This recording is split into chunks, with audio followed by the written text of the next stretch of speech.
Bonsoir à tous, bienvenue dans ce deuxième numéro de Money Talk. Si vous faites partie des quelques 2000 à nous avoir suivis la dernière fois, vous remarquez qu'on a changé de décor. On a en effet pensé qu'il serait plus sympa pour discuter et se retrouver dans une ambiance plus chaleureuse, plus cosy. Enfin, on espère en tout cas que ça vous plaît autant qu'à nous. Je reçois aujourd'hui Anne Le Goff, qui est responsable d'investissement chez la française REM, la société de gestion des CPI. Anne, bonjour. Bonjour Alexis, merci pour l'invitation. Merci à toi. Tu vas nous parler dans quelques minutes de ton métier de chasseur d'immeubles, puisque tu travailles dans l'équipe chargée des investissements. Vous achetez des immeubles pour le compte des CPI, dans lesquels vous investissez pour construire vos projets de vie.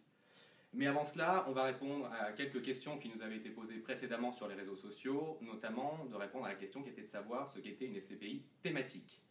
Une SCPI thématique, c'est une SCPI qui va être tournée vers un secteur particulier ou une zone géographique particulière. Ce peut être le cas de LF Opportunité IMO, qui est investi et tourné sur les locaux d'activité, les entrepôts, ou une SCPI comme Pierre Balsanté, qui va être tournée sur le marché de la santé.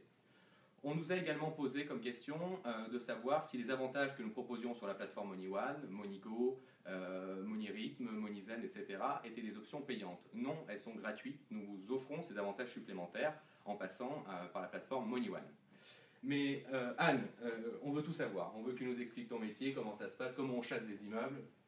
Quel est-il ? Alors c'est un processus en fait très structuré, on peut dire à peu près en 5 étapes, qui nous permet d'être très sélectif. D'abord, on définit une politique d'investissement en fonction des montants de la collecte à investir, des conditions de marché et des objectifs de rentabilité que l'on vise. On cherche aussi une diversification, tu en as parlé tout à l'heure, diversification du patrimoine et notamment sectorielle, en matière de bureaux, en matière de... Voilà, on investit donc dans du bureau, des locaux d'activité, tu l'as dit, du commerce exactement, également du logement, et on cherche aussi à se diversifier. On va sur l'hôtellerie désormais et sur les résidences étudiantes. D'accord. On cherche aussi la diversification géographique. En France, on investit bien sûr en Île-de-France, mais aussi dans les grandes métropoles régionales, et depuis 2 ans en Allemagne et aux Pays-Bas. Et tu sais qu'en immobilier, il y a aussi une part d'opportunités qui se présente et qu'il faut savoir saisir. Ah, ça, j'imagine. En fait, pour te donner un exemple, en 2016, on a examiné à peu près 1000 dossiers. Une centaine a été présentée à notre comité d'investissement pour finalement réaliser 40 opérations.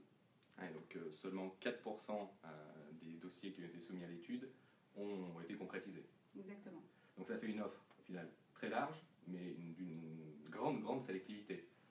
Comment vous y prenez ?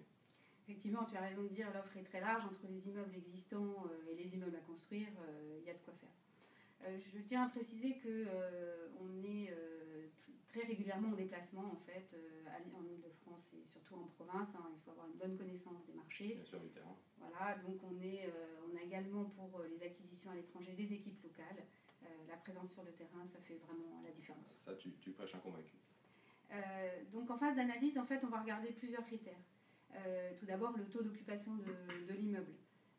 Mais également la qualité des locataires, est-ce qu'ils sont solides financièrement, voilà, on regarde également quel type d'immeuble, sa date de construction, et puis si c'est un immeuble ancien, on va regarder dans quel état d'entretien il est, voilà, est-ce qu'il a été bien entretenu, etc. Ce qui est... Il y a les normes aussi dont on peut... Oui, exactement, merci, voilà. On va regarder si l'immeuble possède des labels. Alors, voilà, si je peux expliquer rapidement, ce sont des normes qu'on peut retranscrire à l'immobilier d'habitation. Dans le tertiaire, vous connaissez l'habitation, peut-être le haute qualité environnementale, HQE, bâtiment basse consommation, on appelle BBC. C'est les mêmes normes avec d'autres noms dans l'immobilier tertiaire. Voilà, exactement. Et pour tous ces aspects, en fait, puis il y a aussi les diagnostics réglementaires que tout le monde connaît. Le plomb, l'amiante, etc. Voilà, exactement. Pour toutes ces questions, on va s'appuyer sur nos experts techniques qui vont par exemple définir aussi la politique des travaux des années à venir.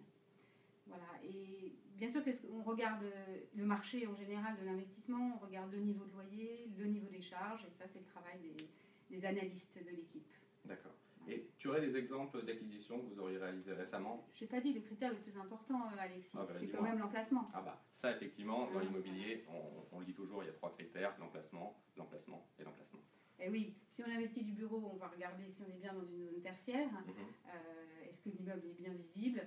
On va regarder évidemment le plus important, c'est la desserte en transport en commun.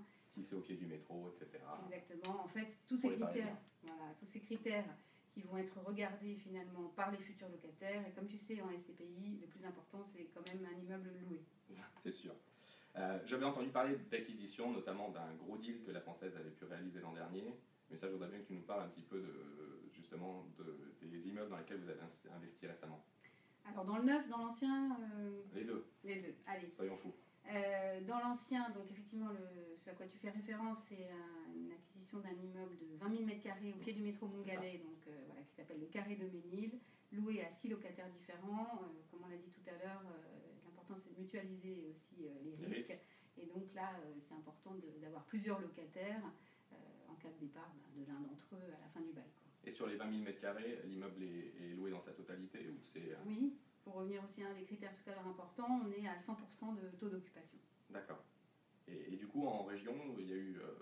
Oui, en région, je peux te parler d'une opération très emblématique du développement de la métropole lilloise. Ah oui, j'ai entendu parler. Voilà, une opération qui s'appelle SWAM, une opération mixte de commerce et de bureaux, située en face du centre commercial Euralille, et surtout située à un emplacement de premier choix entre les deux gares TGV, que tu connais peut-être, qui sont Lille-Flandre et Lille-Europe. Exactement.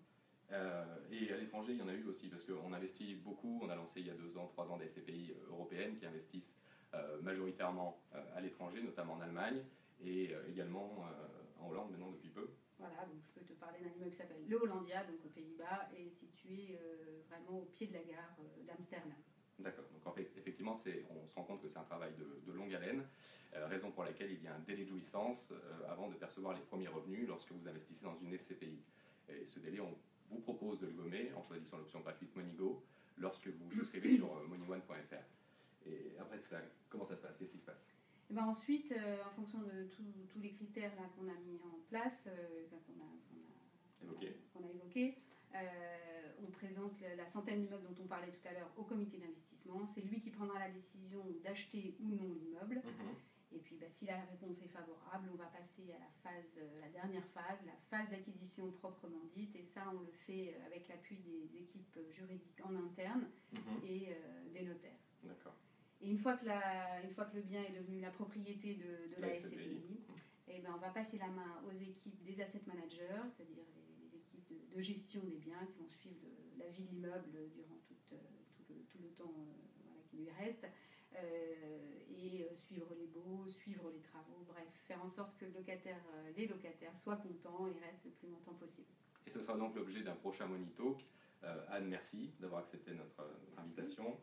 On se retrouve le mois prochain avec un nouvel invité, une nouvelle thématique. D'ici là, vous pouvez nous retrouver sur les réseaux sociaux et sur moneyone.fr. Merci. Merci à tous.